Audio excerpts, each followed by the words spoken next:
لە ناوەڕاستی مانگی هەفتی ساڵی 2014 لە ئەسینای پایتەختی یۆنانستان بینیمان و ئەم دیدارەمان لەگەڵ ساز کرد.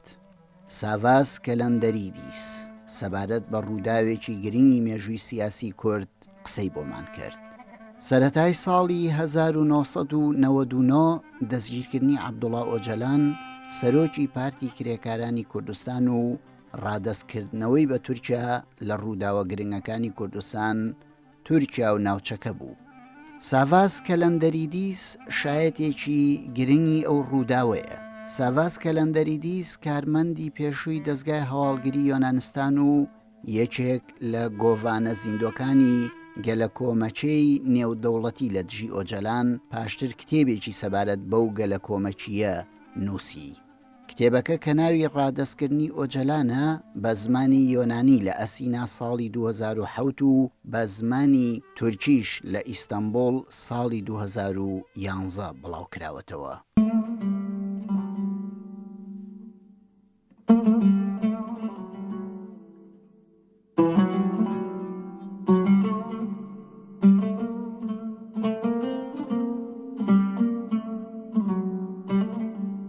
لە شاری ئەسینا دەستپێک لە کتێبخانە بچکۆلەکەی خۆی بینیمان. پاشان لە هوتێلێکی ئەو شارە ئەم دیدارەمان لەگەڵ ساز کرد و وەڵامی پرسیارەکانمانی دایەوە. تەواوی دیدارەکەمان لەگەڵ کەلەندەریدیس بە زمانی تورکی بوو. زمانی تورکی زمانی هاوبەش و پردی لێک تێگەیشتنە لە نێوان ئەو پیاوە یۆنانستانیە و مندا. سوپاسی ڕەخساندنی ئەم دەرفەتەم لێ کرد و گوتم بەر لە پرسیارەکانم دەمەوێت لە زاری خۆتانەوە شتێک سەبارەت بە ئێوە بزانین. Selanik'e yakın, Kuzey Yunanistan'da Selanik'e yakın bir لە گوندێکی نزیک لە شاری ساڵۆنیک لە باکووری یۆنانستان لەدایک بووم. داپیرە و باپیرم لە ڕۆمانەکانی کەناری زەریای ڕەش بوون. ئەوان لەوێەوە بەرەو یۆنانستان کۆچیان کردبوو. لە ئەکادیمیای سەربازی خوێندومە و پەروەردەی ئەوێم تەواو کردووە. لە ساڵانی 90ەکانی سەدەی 20 نزیکەی 6 ساڵ لە باڵێۆزخانی یۆنانستان لە شاری ئیزمیری تورکیا کارم کردووە. بەڵام لە وڵاتی خۆم لە یۆنانستان دەسم کرد بە فێربوونی زمانی تورکی. لە سەرەتادا زۆر کارم بۆ کرد و کاتێکیش لە شاری ئیزمیر بووم باشتر فێربووم و زمانە تورکیەکەم بەم ئاستی ئێستا گەیشت. لە سەرەتای ساڵی 1992دا لەو شارە وەکو یاریدەدەری باڵێۆزی یۆنانستان دەستم بەکار کرد و پاشان بووم بە کەسی یەکەمی ئەو دەستگا دیبلۆماسی وڵاتەکەم لەوێ. پاشتەوابوونی کارەکەم بەرەو ئەسینا گەڕامەوە. لە ئەسینا بۆ ماوەی 2 ساڵ لە وەزارەتی ناوخۆکارم کرد. ساڵێک پاش ڕووداوی دەستگیرکردنی ئۆجەلان من دەستم لە کارکێشایەوە و وازم لە کاری دیبلۆماسی و سەربازی هێنا. devlet memurluğundan ayrıldım, istifa ettim.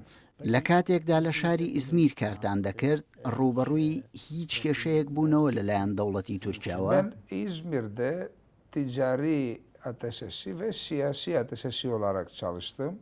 لە ئیزمیر من لە بەشی ئابووری و سیاسی کارم دەکرد. بێگومان لەو کارەدا دەبێت بەردەوام چاودێری بکەیت و لە کۆمەڵێ پرس و بابەت بکۆڵیتەوە. لەوێ سەبارەت بە پرزگەلی وەکو سیاسەتی وڵاتەکە بە گشتی کێشەی کورد ئیسلامی سیاسی لە تورکیا کارم دەکرد. شیرۆڤەم دەنووسی و سەرقاڵی کۆکردنەوەی سەرچاوە بووم لەسەر ئەو بابەتانە. بەو جۆرە و لە ڕێگەی lێکۆڵینەوە و سۆراغەوە پەرم بە تواناکانی خۆمدا و بەردەوامیش زانیاریم پێشکەش بەلایەنە پەیوەندیدارەکانی حکوومەتی یۆنانستان دەکرد. Bu konularda kendimi geliştirdim ve ona göre hükümeti ve ilgili makamları bilgilendiriyordum. لەو ساڵانەی کاردا پەیوەندیتان لەگەڵ کاربەدەستانی تورکیا چۆن بوو ئەو زەمانلاردا؟ Bakınız, bir diplomat kaldığı ülkenin yasaları هەموو دیبلۆماتێک دەبێت خۆی لەگەڵ یاساکانی ئەو وڵاتە بگونجێنێت کە کاری لێ دەکات. هەوڵماندا کە کێشە دروست نەبێت و لەوەدا سەرکەوتوو بووین و کێشەیەکی ئۆتۆمان توش نەبوو. بێگومان دەوڵەتی تورکیا لە نزیکەوە چاودێریمانی دەکرد. چی دەکەین؟ خەریکی چین و ئەو شتانە چین بۆ ئێمە گرنگن. نا تووشی کێشەیەکی ئۆتۆ نەبووین. sorunlar pek yaşanmadı. دەتوانین بڵێین بەردەوام پەیوەندی نێوان هەردوو دەوڵەتی یۆنانستان و تورکیا باش نەبووە؟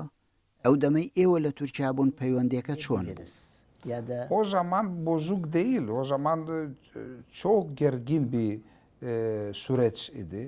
ئەو کاتە نەک هەر پەیوەندی باش نەبوو بەڵکو یەکجار ئاڵۆز بوو واتە لە ساڵی 1992 ساڵانی دواتریش بەردەوامیش هۆکار هەبوون بۆ ئەو ئاڵۆزیە بۆ نمونە ساڵی 1994 پەیوەندیمان باش نەبوو هەر لەو ساڵەیشدا لە بارەی یاسای مافی بەکارهێنانی سنووری ئاوی نێوان وڵاتان تورکەکان گوشاریان دەخستە سەر یۆنانستان هەروەها پشتگیری یان دڵخوازی یۆنانستان بۆ کێشەی کورد و خۆشەویستی بۆ پەکەکە یەکێک بوو لە هۆکارە گرنگەکانی ئەو ئاڵۆزیە لە نێوان تورکیا و یۆنانستاندا بێگومان قۆناغەکە کاریگەری بەسەر ئێمە و کارەکانمانەوە هەبوو بەڵام هەوڵماندا بێ ئەوەی زیانمان لێ بدات لە ڕاپەڕاندنی کارەکانمان بەردەوام بین دیارە بۆ جێبەجێکردنی کارەکانمان ڕەچاوی یاسا و ڕێساکانی دەوڵەتی تورکیامان دەکرد İhlal etmeden yapmaya çalıştık.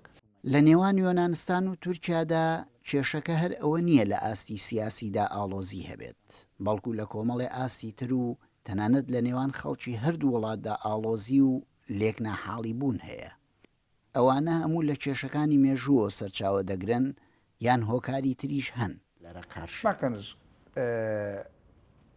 iki halk arasında تەماشا لە نێوان دوو گەلدا هەندێک کێشەی کەڵەکەبوو هەن و هەندێشت هەن بە شێوەیەکی تایبەت بەرجەستە بوون بێگومان حەز نەکردنێک لە نێوان هەردوولادا هەیە ئەمە لە کێشەکانی مێژووەوە سەرچاوە دەگرێت ئەم ناوچەیە کە هی بیزەنس و یۆنانەکان بوو لەلایەن تورکەکانەوە داگیر کرا و وێران کرا بەشێک لە خەڵکەکەی بە زۆر کران بە ئیسلام خۆتان دەزانن یۆنانستان مەڵبەندی شارستانی و پەروەردە بوو پاش هاتنیان عوسمانیەکان دەستیان گر بەسەر هەموو قوتابخانە زانکۆکان دەستگاکانی یاسادا ئەوەیش لە سۆنگەی باوەڕ نەبوونیان بە کەسانی ناموسڵمانەوە عوسمانیەکان بە شێوەیەکی زۆر دڕندانە هەڵسوکەوتیان لەگەڵ گەلانی ناموسڵمان دەکرد ژیانی ئەوانی تری ناموسڵمان بە شێوەیەکی ترسناک کەوتە دەستی عوسمانیەکانەوە هیچ ماف و لێپرسینەوەیەک نەبوو بێگومان پاشخانێکی 400 ساڵەی لەو جۆرە ئاڵۆز و ترسناکە کاریگەری بەسەر زۆرینەی ئێمەوە هێشتوتەوە لە ساڵانی کۆتایی دەسەڵاتیشیاندا عوسمانیەکان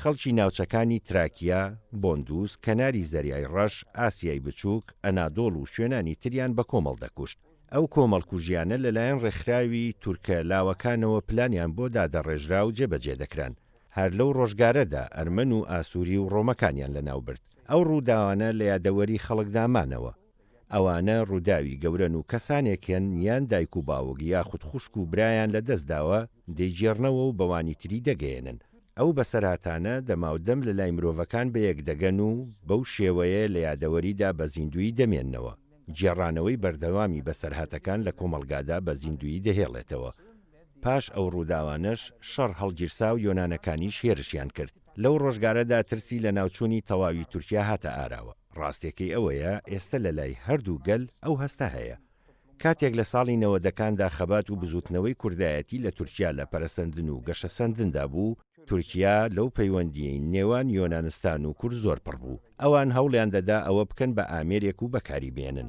لە ڕێگەی میدیاوە کاریان لەسەر ئەو بابەتە دەکرد و خەڵکیان لە دژی یۆنانستان هەندەدا بەو شێوەیە جۆرێک لە ناحەزی بەرامبەر بە یۆنانستان دروست بوو نەک هەر لە لای ئەوانەوە بێگومان جاربەجار لە لای یۆنانستانیشەوە ئەو پرسە دەوروژێندرێت دیارە لێرەیشەوە پرسی قوبروس و مژاری کەسانی شوێن بزرکراو لەلایەن تورکەکانەوە هەن هەروەها مژاری کۆمەڵکوژیش هەیە بەڵام لەم 6-7 ساڵی دواییدا لە نێوان هەردوو گەلدا ئارامیەکیش دێتە دیتن و لەوە دەچێت هیچ کێشەیەک نەبێت ئەگەر میدیاکاران و سیاسەدوانان کێشەکان زەغ نەکەنەوە و بۆ مەبەستی خۆیان بەکاری نێنن لە نێوان هەردوو گەلدا کێشە ڕوونادات ئەگەر هەردوو دەوڵەتیش سیاسەتی خرا بەڕێوە نەبەن و پەیڕەوی نەکەن ئەوە دڵنیام کێشە لە نێوان هەردوو گەلدا لە ئێستا و داهاتووشدا ڕوونادات. Kötü politikalar uygulamadığı zaman zannediyorum iki halk arasında önemli sorunlar yaşanmıyor, yaşanmayacak.